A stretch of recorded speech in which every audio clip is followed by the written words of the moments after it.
go ahead and show you how to cut the peaches for the peach jam. So I'm cutting them into these little cubes. What I've done is I've peeled and then quartered the peaches and removed the pit. And then I'm slicing them like this and putting them in my measuring cup so then I can blend them in the blender. So now that I've cut up my 8 peaches, as you see, my blender is full. I'm gonna go ahead and add my 1 cup of sugar in here, and then my 1/2 cup of brown sugar, and I'm also gonna add it in here. I'll go ahead and cover it and then pulse until it becomes chunky but liquidy. So let's go ahead and start.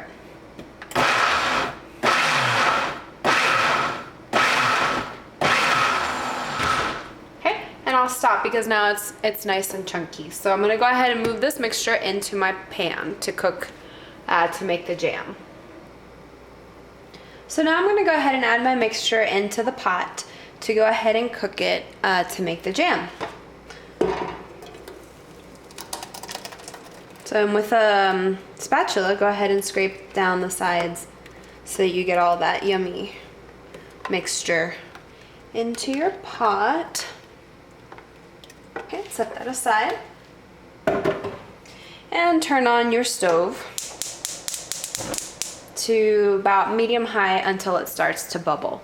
About 5 minutes, and then you go ahead and reduce it to low and cover it and let it simmer for about 30 minutes, stirring maybe every 3 or 4 minutes so that the bottom doesn't stick. This has been cooking for about 11 minutes and I've been stirring it every 3 to 4 minutes. So you just want to go ahead and just give it a good stir so that it doesn't stick at the bottom of the pan. This is the reason why we're doing this every 3 to 4 minutes. So for this recipe, you need the juice of half a lemon and 1 orange. So I've got here a fork, a little measuring cup, a bigger measuring cup, and a lemon juice squeezer. Now I actually own a knife, and I actually don't own a juicer for an orange, so I just use this to squeeze my orange juice out of the orange. So I'm gonna go ahead and start with the lemons. So because I am honestly lazy and I've learned to do it this way, I actually just use a fork to squeeze the juice out of a lemon. So if you actually don't have a lemon juice squeezer, a fork actually works really well. So I'm poking it like this with my fork to kind of get the juices loose. So when I squeeze it, they all, everything comes out. And it comes out a lot easier. And then I just stick my fork in there and I just go like this in order to really get that juice out.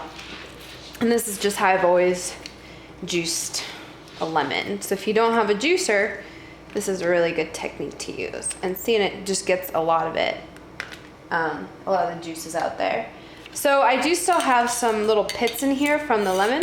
So with the fork, I'm just gonna go ahead and get them out, because we don't want that in the jam. Hey, man.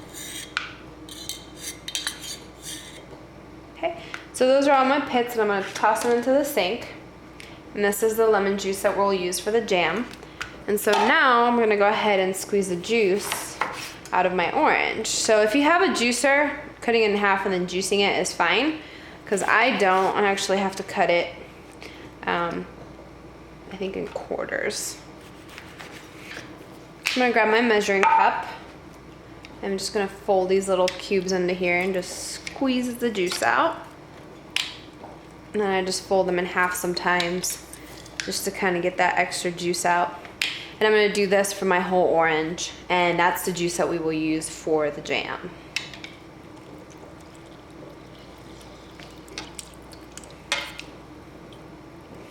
So now my jam has been cooking for 30 minutes and my timer has just gone off. So I'm gonna go ahead and add the lemon juice. And I added about half of it because I wanted to taste the tartness before I added the rest of it. Because lemon juice can really make this quite tart. So just taste it to see, you know, if you like it or if you want it a little bit more tart. And careful, it is gonna be hot. And definitely needs a little bit more, so I'm gonna add the rest. And now I'm also going to add the orange juice. And I'm gonna let this simmer for another 5 minutes, constantly stirring. So I'm simmering this uncovered for another 5 minutes. And you're gonna be stirring quite frequently.